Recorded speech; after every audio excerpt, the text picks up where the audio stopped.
Hello everybody, welcome back to Study Philia Education. How are you all guys? I hope आप सब ठीक होंगे. As you know, I am Shruti and हम class 6 की geography पढ़ रहे हैं. तो हमने लास्ट वीडियो में चैप्टर नंबर 5 कंप्लीट किया था. आज हम चैप्टर नंबर 6 कंप्लीट करने वाले हैं जिसका नाम है major landforms of the earth. अब हम इस चैप्टर में क्या पढ़ेंगे कि अर्थ में जो अलग अलग तरह के जो लैंडफॉर्म्स है, कहीं पे पहाड़ है, कहीं पे प्लेन्स है, कहीं पे प्लेटूज है, तो हम इनके बारे में पढ़ेंगे, ये कैसे फॉर्म हुए, है ना. सो फर्स्ट हम देखेंगे इंट्रोडक्शन. जैसा कि हम हर वीडियो की स्टार्टिंग में इंट्रोडक्शन ही देखते हैं, तो स्टार्ट करते हैं. You will notice that the surface of earth is not same everywhere. जैसा कि बच्चों आप लोगों को पता है, हम नोटिस भी करते हैं कि अर्थ का जो सरफेस है वो हर जगह पर सेम नहीं है. कैसे सेम नहीं है? तो कहीं पे बड़े बड़े माउंटेन्स है. So the earth surface is infinite variety of landforms. यानी कि बहुत सारी वेराइटीज़ है अर्थ के सरफेस पे, अलग अलग तरह के लैंडफॉर्म है ना. ये लैंडफॉर्म कैसे फॉर्म हुए उसके बारे में भी हम पढ़ेंगे. आगे डिटेल में हम जानेंगे कि माउंटेन्स कैसे फॉर्म हुए, प्लेटूज कैसे फॉर्म हुए, है ना, प्लेन्स कैसे फॉर्म हुए. तो these landforms are result of two process. अभी जो अलग अलग तरह के जो लैंडफॉर्म्स है ना, ये दो प्रोसेस के कारण से है. अब वो दो प्रोसेस कौन कौन सी है? तो फर्स्ट हमारी है इंटरनल प्रोसेस और सेकेंड प्रोसेस है हमारी एक्सटर्नल प्रोसेस. अब फर्स्ट हम देखेंगे इंटरनल प्रोसेस, फिर हम एक्सटर्नल प्रोसेस की बात करेंगे. देखते हैं इंटरनल प्रोसेस क्या है. तो internal process leads to the upliftment and sinking of the earth surface at several place. अब बच्चों क्या होता है, आप लोगों ने सुना होगा कि जैसे हमको पता है कि हमारे हिमालयन जो माउंटेन है वो कैसे फॉर्म हुए. तो जब दो प्लेट्स आपस में टकराई, है ना, तो उसके कारण हमारे हिमालयास फॉर्म हुए थे. तो वैसे क्या होता है बच्चों, प्लेट्स के इंटरनल जो अर्थ के अंदर क्या होता है, कुछ प्रोसेस होती है, उसके कारण जब दो प्लेट्स इंटरनल प्रोसेस की वजह से आपस में टकराती है तो उससे जो लैंड फॉर्म होते हैं वो हमारे इंटरनल प्रोसेस के कारण फॉर्म हुए लैंड फॉर्म्स होते हैं.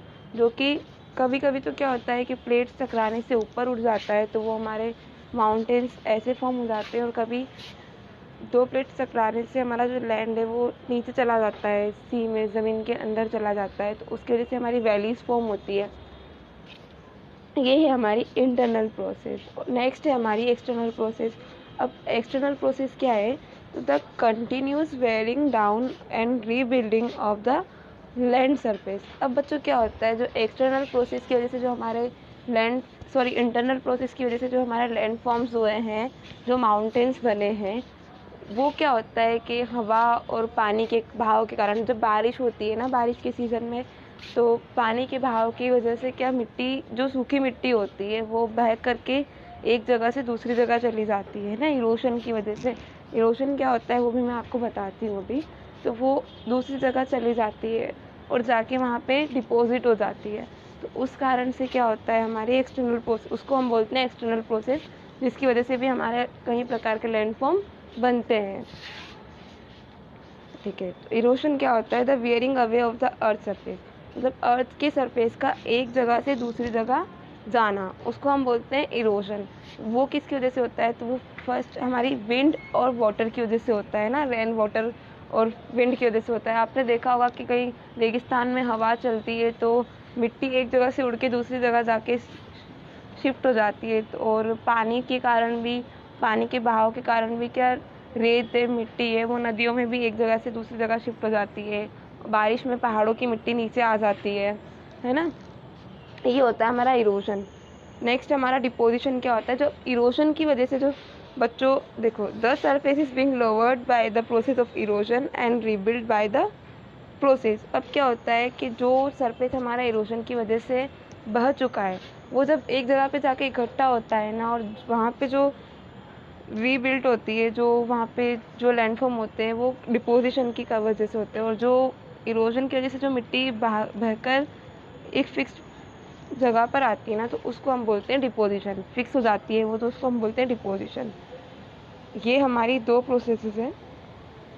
We can group different landforms depending on elevation and slope of mountains, plateau and plains as mountain, plateaus and plains। अब बच्चों ये अलग अलग तरह के जो लैंडफॉर्म है ये हमारे एलिवेशन और स्लोप की वजह से बनते हैं। अब वो कौन कौन से हमारे लैंडफॉर्म से, तो माउंटेन से, प्लेटू से और प्लेन से।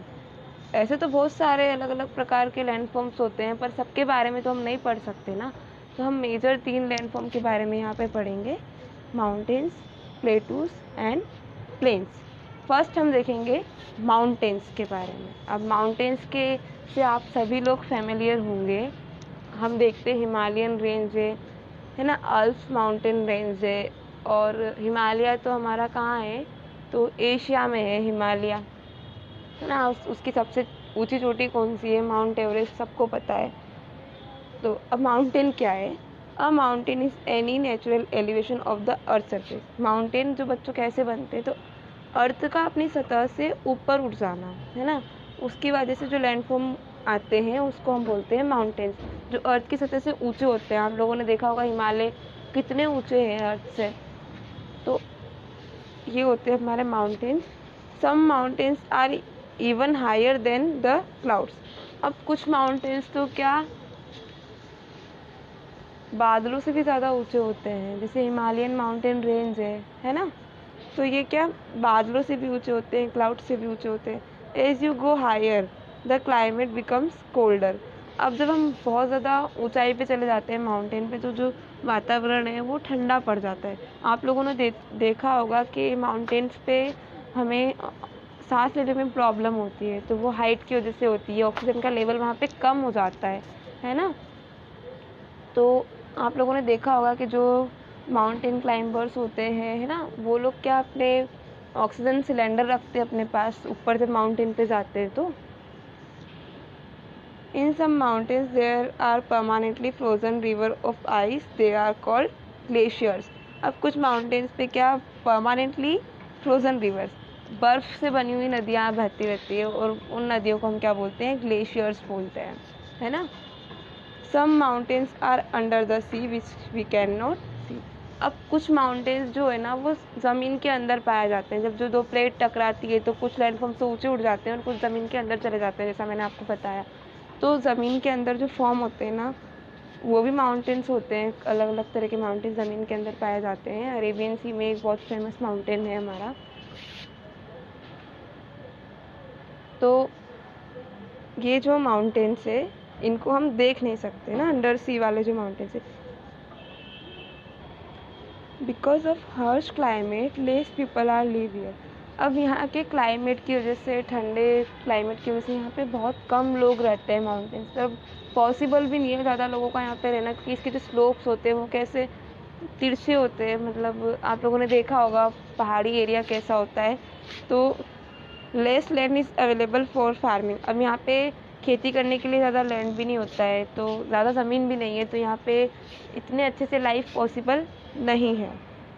अब माउंटेन में भी arrange in a line known as range. अब काफ़ी सारे जो माउंटेन एक साथ अरेंज होते हैं, अलग अलग पहाड़ एक साथ अरेंज होते हैं, लाइन होती है, उसको हम बोलते हैं रेंज। आप लोगों ने सुना होगा ना, माउंटेन रेंज हम यूज़ करते हैं बहुत सी बार। हिमालयन माउंटेन रेंज, उसमें अलग अलग बहुत टाइप्स के माउंटेन्स है, अलग अलग माउंटेन्स एक रेंज में बने हुए हैं, तो हम उसको पूरा क्या बोलते हैं, हिमालयन माउंटेन रेंज। अब माउंटेन्स भी बच्चों 3 तरह के होते हैं, fold mountain, block mountain and volcanic mountain. एक एक करके हम तीनों के बारे में पढ़ेंगे। Fold mountains are formed where 2 or more of Earth's tectonic plate are pushed together। अब फोल्ड माउंटेन कैसे बनते हैं बच्चों, जब दो प्लेट्स आपस में टकराती है और जो लैंड हमारा ऊपर उठता है उसके कारण जो माउंटेन बनते हैं वो हमारे फोल्ड माउंटेन होते हैं। अब आप लोगों ने हिमालयन माउंटेन और अल्प्स माउंटेन के बारे में सुना होगा। Are young fold mountains which rugged relief and high conical peak. अब जो फोल्ड माउंटेन होते हैं ना उनकी जो पीक होती है वो कॉनिकल होती है। जैसा आपने हिमालयन माउंटेन्स देखे होंगे ऑब्वियसली, तो उनकी पीक जो होती है वो कोनिकल होती है। तो ये जो हिमालयन और अल्प्स माउंटेन है, ये हमारे क्या बच्चों, बहुत ज़्यादा यंग माउंटेन्स है ना, अभी ज़्यादा टाइम नहीं हुआ इनको फॉर्म हुए। और Aravalli range in India is one of the oldest fold mountain system in the world. अब जो अरावली है ना, ये बहुत ज़्यादा पुरानी ओल्डेस्ट फोल्ड माउंटेन सिस्टम है वर्ल्ड की, है ना, बहुत ज़्यादा पुरानी है। आप सर्च करना अरावली, हिमालयन और अल्प माउंटेन के बारे में। और अल्प्स माउंटेन कहाँ है बच्चों, ये आप लोगों को लोकेट करना है ना, जाके गूगल पे सर्च करना और कमेंट बॉक्स में कमेंट करना कि अल्प माउंटेन रेंज जो है वो कहाँ पर है। हिमालयन हमारी एशिया में है, अरावली इंडिया में ही है, एशिया में। सेकंड आता है हमारा block mountains. These mountains are formed और created when large area are broken and displaced vertically. अब ब्लॉक माउंटेन जो है, इस तरह के माउंटेन कैसे बनते हैं, तो जब क्या होता है कि बहुत बड़ा एरिया है जो अर्थ सरफेस का, वो टूट के वर्टिकली ज़मीन में चला जाता है ना। तो ये देखिए ब्लॉक माउंटेन कुछ इस तरह से होते हैं, है ना, आधा हिस्सा इनका ज़मीन के अंदर चला जाता है और कुछ ऊपर ही उठा रह जाता है। तो इस तरह के माउंटेन्स जो होते हैं, इनको हम बोलते हैं block mountain. The upliftment block are termed as horst. अब जो ऊपर उठा हुआ जो हमारा सतह होती है इन माउंटेन की, उसको हम बोलते हैं होस्ट। और जो लोअर्ड ब्लॉक होता है उसको बोलते हैं ग्रेबन। ठीक है। The Rhine valley and the Vosges mountains in Europe are example of such mountain system. अब रीन वैली और वोज़िस जो माउंटेन रेंज है, आप लोगों को इसके बारे में सर्च करना है। ये ब्लॉक माउंटेन्स के एग्जाम्पल है, सर्च करना है यूरोप में ये कहाँ पर है और इनकी हाइट कितनी है ना, कितने किलोमीटर एरिया में ये फैले हुए हैं, आप लोगों को सर्च करना है और सर्च करके कमेंट बॉक्स में कमेंट करना है। नेक्स्ट आता है हमारा वॉल्केनिक माउंटेन। दो तरह के माउंटेन हमने देख लिए। थर्ड हमारा volcanic mountain. These mountain are formed as a result of a cooling down of lava and other material that comes out of a volcano during volcanic eruption. Volcanic eruption क्या होता है, जो अंदर जो ये चैम्बर के अंदर जो मैग्मा होता है ना, वो क्या गर्म होता है ना, उसमें उबाल आता है, उबाल के कारण वो एकदम से ऊपर आके फट जाता है। अब ज़मीन के अंदर जब ये रहता है तो हम इसको मैग्मा बोलते हैं, और सतह पर जब आता है तो हम इसको लावा बोलते हैं, है ना। अब देखिए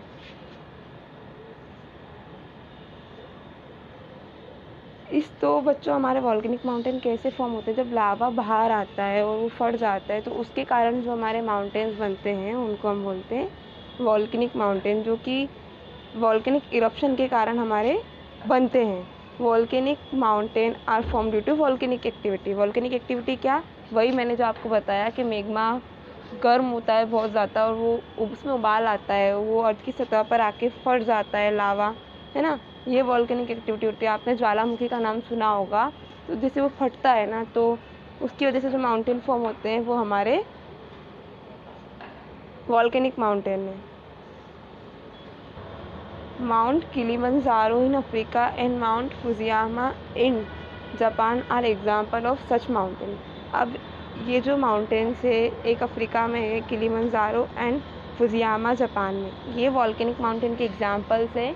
अब आप लोगों को इनके बारे में भी सर्च करना है कि अफ्रीका में किलिमंजारो कहाँ पर है और फुजियामा कहाँ पर है जापान में, है ना, इनकी हाइट कितनी है, ये कैसे फॉर्म हुए हैं, आपको सब इनके बारे में सर्च करना है।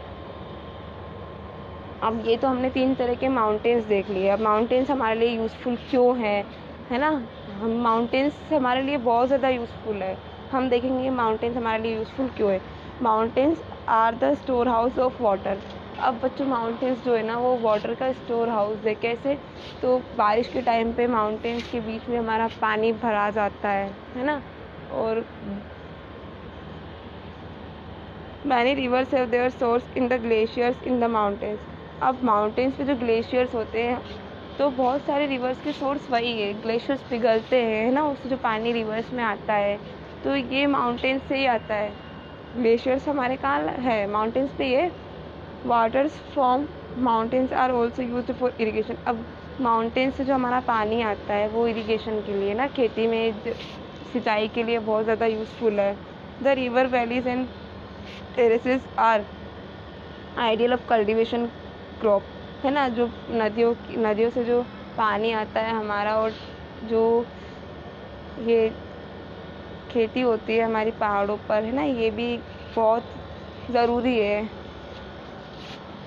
Mountains have a rich variety of flora and fauna, है ना, माउंटेन्स पे अलग अलग तरह के फ्लोरा फोना पाए जाते हैं। जानवरों के लिए ये क्या घर है एक तरह से, फॉरेस्ट और माउंटेन्स, आपको पता हो तो। अलग अलग प्रकार की दवाइयाँ भी माउंटेन्स से हमें मिलती है, मेडिसिन मिलती है। Mountain provides us idyllic site for tourists, they visit here for their scenic beauty। अब क्या है बच्चों, जो माउंटेन से हमारे वो टूरिस्ट को अट्रैक्ट करते हैं, कैसे, उसकी ब्यूटी की वजह से, है ना। बहुत जो माउंटेन क्लाइंबर्स होते हैं वो माउंटेन्स पे जाते हैं और टूरिस्ट माउंटेन्स की ब्यूटी को देखने के लिए जाते हैं, तो ये अट्रैक्ट करते हैं। और इससे क्या है कि देश की जो इकोनॉमी है वो भी बढ़ती है, क्योंकि अलग अलग देश से टूरिस्ट आते हैं माउंटेन्स को देखने, है ना। तो माउंटेन्स हमारे लिए बहुत ज़्यादा यूज़फुल है। अब आता है सेकंड हमारा प्लेटूज। अब प्लेटूज क्या है, तो a plateau is an elevated flat land, it is a flat topped table land. अब आप लोगों ने टेबल देखी होगी, standing above the surrounding area, हमारे आसपास है। अब मैं बताती हूँ, जैसे आप लोगों ने टेबल देखी है कैसी होती है ना, ऐसे ऊंची उठी होती है, फिर ऊपर से प्लेन होती है सॉरी। तो ऐसे जो हमारे लैंडफॉर्म्स होते हैं उनको हम बोलते हैं प्लेटू। अब प्लेटू में हैव वन और more side with steep slopes. अब प्लेटू की बहुत सारी साइड्स होती है और बिल्कुल प्लेन होते हैं। The height of plateau often varies from few 100 meters to several 1000 meters. अब जो प्लेटू की हाइट है वो कितनी हो सकती है, तो कुछ 100 मीटर्स से 1000 मीटर्स तक की भी प्लेटूज की हाइट हो सकती है। लाइक माउंटेन्स, प्लेटू में भी यंग और ओल्ड। अब माउंटेन्स के जैसे ही हमारे जो प्लेटूज है वो भी यंग भी हो सकते हैं और ओल्ड भी हो सकते हैं, मतलब कि कुछ प्लेटू काफ़ी बहुत पुराने हैं और कुछ अभी बने हुए प्लेटूज है। जैसे कि डेक्कन्स प्लेटू इन इंडिया आपने देखा होगा, है ना, और केन्या प्लेटू इन ईस्ट अफ्रीका। आप जाइए, इनको मैप पे लोकेट कीजिए, वर्ल्ड मैप पे देखिए कहाँ पे है ये प्लेटू, और इंडिया में डेक्कन प्लेटू कहाँ पे लोकेट करता है और ईस्ट अफ्रीका में केन्या प्लेटू कहाँ पर लोकेट करता है, आप जाइए देखिए। तिब्बत प्लेटू के बारे में आपने सुना होगा, जो हम हिंदू मिथोलॉजी में बोलते हैं ना, शंकर भगवान जो थे वो वहीं रहते थे, है ना, कैलाश पर्वत।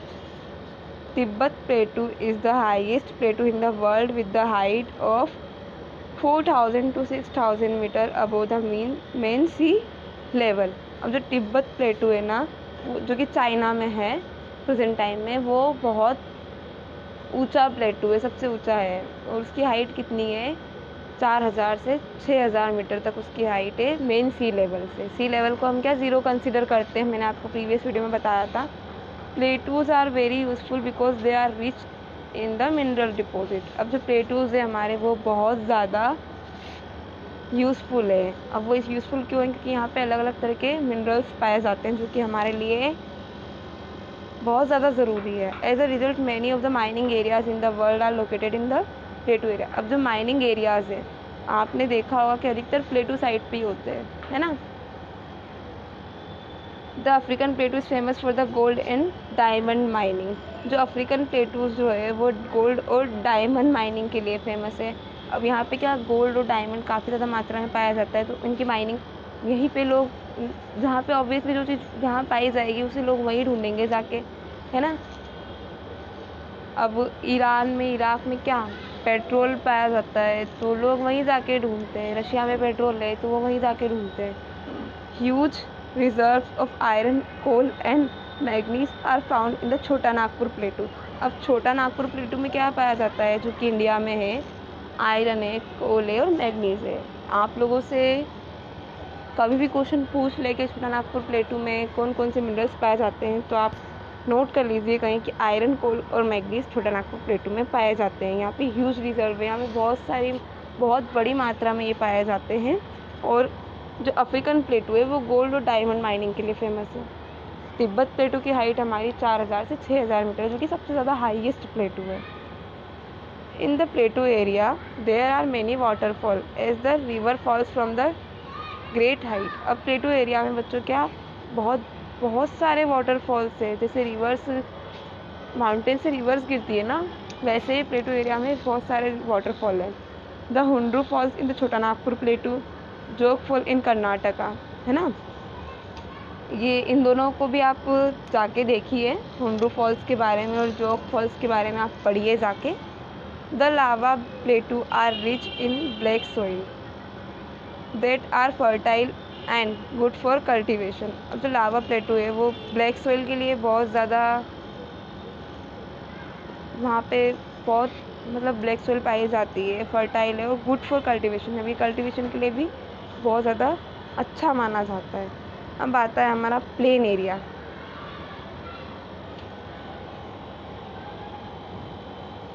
Planes are large stretches of flat land. अब जो प्लेन्स होते हैं ना वो बहुत बड़े बड़े फ्लैट लैंड होते हैं, मतलब कि बहुत दूर दूर तक बिल्कुल एक जैसी ज़मीन पाई जाती है, तो उनको हम बोलते हैं plains. They are generally not more than 200 meter 200 meter above mean sea level. अब ये ज़्यादा से ज़्यादा कितने ऊँचे होते हैं, तो ये सिर्फ 200 मीटर ऊँचे होते हैं मेन सी लेवल से, ज़ीरो से। Some plains are extremely level, है ना। Most of the plain are formed by river and their tributaries. अब जो ज़्यादातर प्लेन्स हमारे कैसे फॉर्म हुए हैं, तो रिवर्स और उनकी ट्रिब्यूटरीज की वजह से हमारे प्लेन्स फॉर्म हुए हैं। The river flow down the slopes of mountain and Erode them. अब रिवर्स क्या करती है, जैसा कि हमने पहले देखा कि माउंटेन्स से जो पानी आता है रिवर से, वो माउंटेन्स की मिट्टी को नीचे ज़मीन में लेके आता है और प्लेन में से फैला देती है रिवर्स, तो उसकी वजह से हमारे प्लेन एरियाज फॉर्म होते हैं। The river flow down the slope, they are deposit their load consisting of stones, sands and slit along their course in their valleys। अब क्या करती है ये रिवर्स, अलग अलग तरह के स्टोन्स बहा करके लेके आती है, सैंड मिट्टी लेकर आती है ना, और वो प्लेन एरिया पे नीचे ज़मीन पे ला के डिपोजिट कर देती है। उसके कारण जो लैंड फॉर्म होते हैं हमारे, उनको हम बोलते हैं plains. It is form this deposits that plains are form, और इन डिपॉजिट की वजह से हमारा प्लेन्स फॉर्म होते हैं। Generally plains are very fertile. अब ये उत्पादक के लिए बहुत ज़्यादा, मतलब आप लोगों ने देखा होगा ना कि वर्ल्ड का जो सबसे ज़्यादा पॉपुलेट एरिया है वो प्लेन्स पे ही पाया जाता है। अधिकतर लोग प्लेन्स पे रहना पसंद करते हैं। अब क्यों पसंद करते हैं हम देखते हैं। Plains are very thickly populated region of the world, जैसा मैंने अभी आपको बता दिया है। Some of the largest plain formed by river are found in Asia and North America, है ना। अब बहुत बड़े बड़े प्लेन्स हमारे कहाँ देखने को मिलते हैं, रिवर्स से जो फॉर्म हुए हैं, एशिया में और नॉर्थ अमेरिका में मिलते हैं। आप सर्च कीजिए कि एशिया में और नॉर्थ अमेरिका में कितने प्लेन एरियाज पाए जाते हैं। In Asia plains are formed by Ganga and Brahmaputra in India, ना। अब एशिया में जो गंगा और ब्रह्मपुत्र रिवर है इंडिया में, उनकी वजह से प्लेन्स फॉर्म हुए, और यांग्स इन चाइना, और जो यांग्स है रिवर चाइना में, उसकी वजह से चाइना में प्लेन्स फॉर्म हुए। चाइना हमारी वर्ल्ड की सबसे नंबर 1 पॉपुलेट कंट्री है ना, एशिया की, वर्ल्ड की सब। सेकंड नंबर पे हमारा इंडिया आता है। फर्स्ट पॉपुलेट कंट्री हमारी चाइना है। Plains are most useful areas for human habitation. There is a great concentration of people as more flat land is available for building house as well as for cultivation। अब ये जो planes है ये बहुत ज़्यादा useful है human के लिए, क्योंकि यहाँ पे खेती भी ज़्यादा मात्रा में हो सकती है। यहाँ लोग आसानी से अपना घर बना के रह सकते हैं, है ना। यहाँ पे पानी भी अच्छी मात्रा में अवेलेबल है, और यहाँ पे लाइफ ईजी है। मतलब प्लेटूस और माउंटेन्स को देखें, माउंटेन्स पे तो डिफ़िकल्ट है, और प्लेटूस और प्लेन्स का कंपैरिजन करें तो प्लेन्स पे लाइफ ज़्यादा इजी है। मतलब माउंटेन पे तो बहुत ज़्यादा डिफ़िकल्ट है, प्लेटू पे भी ठीक ठीक है, और प्लेन्स पे लाइफ बहुत इजी है। Because of fertile soil land is highly productive for cultivation. अब यहाँ की जो फर्टाइल सोइल, उपजाऊ मिट्टी की वजह से ये कल्टिवेशन के लिए ये एरिया बहुत ज़्यादा अच्छा माना जाता है। Landforms and the people. अब हम देखेंगे, जो हमने 3 तरह के लैंडफॉर्म देख लिए, अब लैंडफॉर्म्स का लोगों से क्या रिलेशन है हम वो देखेंगे। तो there are variation in landform, अलग अलग तरह के लैंडफॉर्म में हमने देखे माउंटेन्स, प्लेन्स एंड प्लेटू, है ना। माउंटेन्स पे रहने में डिफ़िकल्टीज़ होती है, प्लेन्स पे आसानी से रह सकते हैं, पर प्लेटूज़ पे हम रहते हैं पर माउंटेन्स से तो आसान है प्लेटो पे रहना, पर प्लेन से डिफ़िकल्ट है। मतलब कि हम कह सकते हैं कि माउंटेन्स पे हम अच्छे से नहीं रह सकते, प्लेटो पे हम ठीक ठीक रह सकते हैं और प्लेन्स पे हम आसानी से रहते हैं। Sometimes natural calamities such as earthquake, volcano eruption, storms and floods are widespread destruction. अब कभी कभी क्या होता है, अर्थक्वेक, वॉल्केनो इरप्शन की वजह से और स्टॉर्म्स, फ्लड्स की वजह से क्या होता है, बहुत सारा हमारा लैंडफॉर्म का डिस्ट्रक्शन होता है। मतलब बहुत ज़्यादा कह सकते हैं नुकसान होता है लैंडफॉर्म का। आप लोगों ने बाढ़ के बारे में सुना है ना कि सुनामी आती है, अर्थक्वेक्स आते हैं, तो कैसे लैंडफॉर्म मतलब कैसा हो जाता है वो area. We have to find out a solution to prevent the destruction. अब कहीं ना कहीं ये डिस्ट्रक्शन हमारी वजह से हो रहा है, हम नेचर को अफेक्ट कर रहे हैं, हार्म कर रहे हैं। अच्छा, हम जंगल काट रहे हैं, पेड़ पौधे ह्यूमन अपने यूज़ के लिए काट रहे हैं, तो उसकी वजह से क्या हो रहा है कि जो हमारा जो रेनी सिस्टम है, बारिश का जो सिस्टम है वो बिगड़ रहा है ना। ग्लोबल वार्मिंग इंक्रीज़ हो रही है, उसकी वजह से कहीं ना कहीं जो सिस्टम है वो बिगड़ रहा है।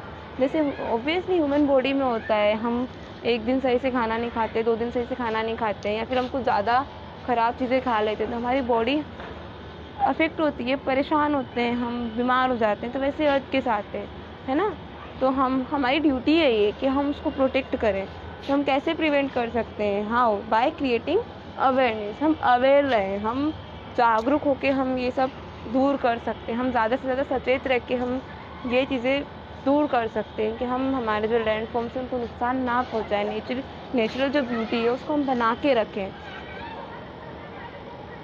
इन how many ways we use the land and water. अब हम लैंड और वाटर को कैसे यूज़ करते हैं? Quite often we use the wasteful manner. हम बहुत ज़्यादा वेस्टफुल मैनर में हम ये लैंड और वाटर यूज़ कर रहे हैं। कैसे? अब आप लोगों ने यमुना रिवर के बारे में सुना होगा ना, कितनी पॉल्यूटेड रिवर है यमुना रिवर। दिल्ली में आपने देखी है, ये देखिए, ये किसकी वजह से हुआ है? Construction of house on a fertile land. हम क्या कर रहे हैं? उपजाऊ ज़मीन पर, जहाँ पे हम खेती कर सकते हैं, जहाँ से हम फूड गेन कर सकते हैं, वहाँ पे घर बनाए जा रहे हैं। We throw garbage on land. हम रोड पे कचरा फेंक देते हैं, रिवर्स को पॉल्यूटेट कर रहे हैं। मैंने जैसा बताया ना आपको, यमुना रिवर हम कितना पोल्यूशन उसमें फैला चुके हैं, कितनी गंदगी हम कर चुके हैं, है ना। तो क्या है ये, क्यों हो रहा है ये? तो ये हम लोगों की वजह से हो रहा है कि हम नेचर को हार्म कर रहे हैं, है ना। उसी वजह से आज देखिए इतनी सारी बीमारियां फैली हुई है। We should avoid using such important gift of nature in a careless manner, है ना। हमें क्या करना होगा? हमें ये जो नेचर के जो गिफ्ट है, प्राकृतिक जो गॉड गिफ्टेड हमारा जो नेचर है, हमें जो ये इतनी सारी चीज़ें भगवान ने दी हुई है, इनका हम केयरलेस मैनर से यूज़ करना बंद करें। कैसे? हमें जब बहुत ज़्यादा एसेंशियल ज़रूरत हो तभी हम इन्हें यूज़ करें, है ना। हम क्या कर सकते हैं नेचर के लिए? आप लोग सोचिए। तो हम पेड़ लगा सकते हैं, हम रिवर्स को साफ़ कर सकते हैं। हमारी ड्यूटी है कि हम सड़क पे डस्टबिन्स रखी हुई है, गवर्नमेंट ने हमारी इतनी सारी डस्टबिन्स रखी हुई है, तो हम रोड पे कचरा ना फेंकते हुए डस्टबिन में कचरा डालें, है ना। आप लोगों ने वो ग्रीन और ब्लू जो गवर्नमेंट ने हमें वो दी हुई है डस्टबिन्स, हर घर में दी हुई है, तो वो किस लिए दी हुई है? गवर्नमेंट हमें अवेयर करना चाहती है कि हम क्या करें, हम डस्टबिन का यूज़ करें, हम कचरा ऐसे ना फेंकें रोड पे। हम जितना ज़्यादा अर्थ को हार्म करेंगे वो हमारे लिए ही नुकसान है। आज इतनी सारी बीमारियां हो रही है, हमारा जो एयर है वो इतनी पोल्यूटेड हो चुकी है, ओजोन लेयर का डिप्लीशन, ये सब किस वजह से हुआ है? तो ये ह्यूमंस की वजह से ही हुआ है, हमारी वजह से ही हुआ है कि हम केयरलेस मैनर में हम नेचर के गिफ्ट्स का यूज़ कर रहे हैं। It is our duty to leave the earth a better place for future generation as well. तो ये हमारी ड्यूटी है कि हम जैसी हमें अर्थ मिली है वैसे ही हम हमारी फ्यूचर जनरेशन के लिए उसको छोड़ के जाएं। हम अर्थ को इतना भी ज़्यादा हार्म ना करें कि हमारी आने वाली जनरेशन के लिए कुछ बचे ही नहीं। वैसे हम बहुत सारी प्रजातियों के पेड़ पौधे, है ना, फ्लोरा एंड फौना, क्या हम कर चुके हैं बर्बाद। तो ये अब हमारी ड्यूटी है कि अब हम अवेयर हो जाएं कि अब हम और ज़्यादा नेचर को हार्म ना करें। सो आप लोग स्टूडेंट्स हैं तो ये आपका भी फ़र्ज़ बनता है कि आप अवेयर रहें। तो इस चैप्टर से आपको काफ़ी कुछ सीखने को मिला है ना। तो अब आपकी ड्यूटी क्या है, आप लोगों को ऐसे रोड पे कचरा नहीं फेंकना है, आसपास आपके पोल्यूटेड एरिया है तो उसको क्लीन रखना है, पेड़ पौधे लगाने हैं और सिर्फ लगा के छोड़ नहीं देना है उनको, उनमें पानी डालना है तो वो बड़े हो सके, हरे भरे हो जाए, हमारे जो अर्थ है वो नेचुरली पहले जैसी हो जाए, ब्यूटीफुल हो जाए, हम कोशिश कर सकते हैं। So thank you so much for watching this video. I hope आप लोगों को चैप्टर समझ आया हो। इसी के साथ आप स्टडी फील्ड या एजुकेशन से जुड़े रहेंगे, आपको इसी तरह के नए अलग अलग चैप्टर्स पढ़ने के लिए मिलेंगे एनसीईआरटी के। एंड एनसीईआरटी से रिलेटेड आपको कोई भी डाउट हो तो आप प्लीज़ कमेंट बॉक्स में कमेंट कीजिए, और आपको किसी अदर टॉपिक पे वीडियो चाहिए तो आप प्लीज़ कमेंट कीजिए। हम अगर प्रोवाइड करवा सकते हैं तो हम ज़रूर आपको प्रोवाइड करवाएंगे। Thank you so much.